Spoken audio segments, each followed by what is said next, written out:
ஒரு அழகான கிராமத்தில் ஒரு தாத்தா இருந்தார். அவரிடம் 2 மாயாஜால மாடுகள் இருந்தது. ஒன்று தர்பூசணி ஜூஸ் கொடுத்தது, இன்னொன்று மாம்பழ ஜூஸ் கொடுத்தது.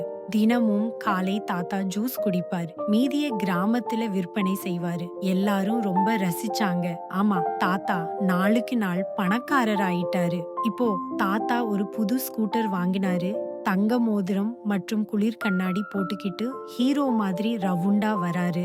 ஆனா ஒரு பக்கத்து வீட்டு மாமிக்கு இதெல்லாம் பார்த்து கோபம் வந்துருச்சு. மாடு எப்படி ஜூஸ் கொடுக்கும் அன்னு புலம்பினாங்க. ஒரு இரவு அந்த மாமி ராத்திரி எல்லாரும் தூங்கும்போது மாடுகளுக்கு ஒரு ஆச்சரியமான மருந்தை ஊத்தினாங்க. ஏதோ நடந்தே ஆக போறது. அடுத்த நாள் காலை தாத்தா மாடுகள் ஜூஸ் தராததை கண்டு அதிர்ச்சி அடைந்து போனார். மாடுகள் பால்களை மட்டுமே கொடுத்தது. தாத்தா ரொம்ப அழுதாரு.